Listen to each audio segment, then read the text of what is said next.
I'm Dana.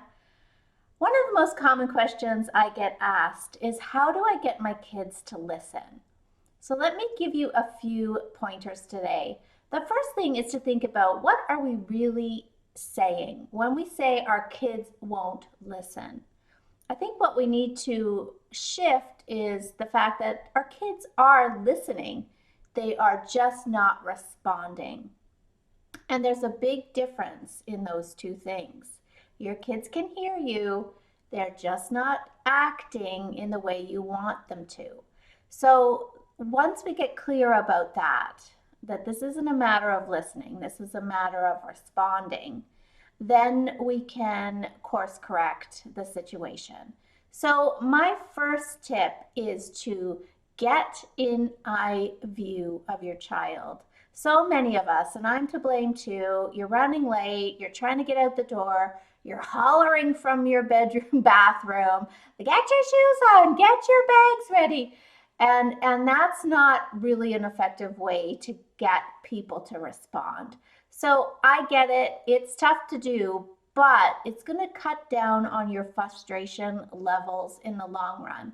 So leave the bedroom, go into the room where your child is, and get eye to eye with them. Get down to their level, look them in the eye, and say, this is what I need you to do. I need you to do 1, 2, and 3.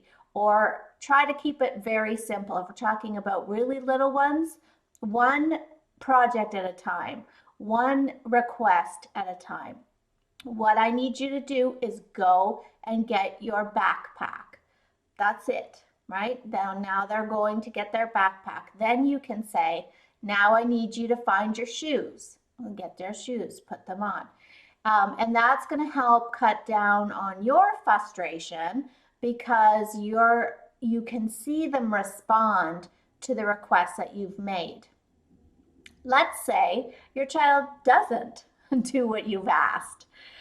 Now there needs to be some sort of a consequence to not responding to your request.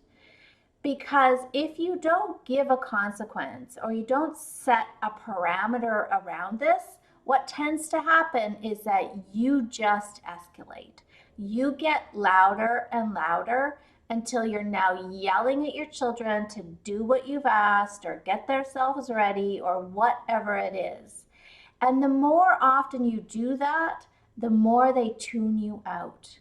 For those of you who remember Charlie Brown, it's kind of like his teacher. Remember, Charlie Brown's teacher was just wah, wah, wah in the background.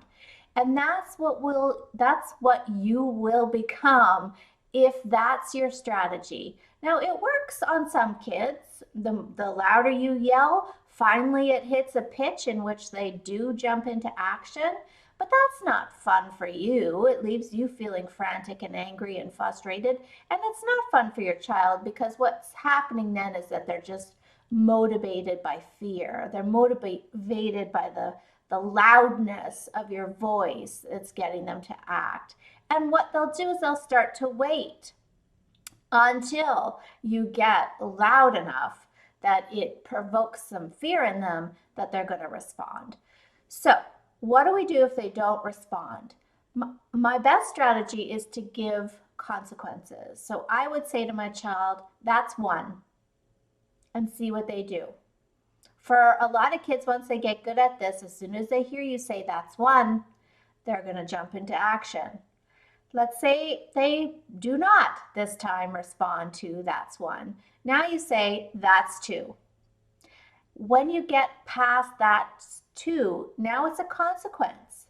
And listen, I know some people get all their backs up about consequences, but listen, there's nothing wrong with consequencing your child.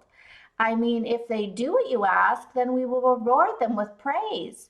If they don't, then what? What are you left with? The only strategy you have in that case is, again, look to get louder and louder and louder, which actually is a consequence too.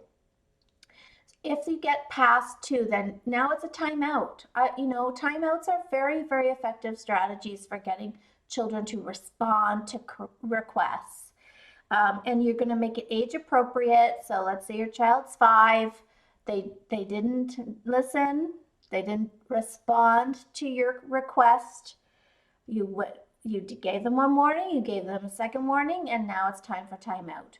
So timeouts are kind of a different topic altogether, but a good strategy for timeout is just a sitting on a stool or going to a timeout spot in the house, a designated spot, setting a timer, 5 minutes. They know they need to wait until the timer goes, and then they can try again.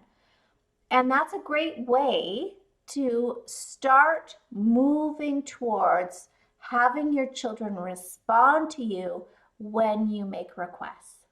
Thanks for watching today. Sleep well.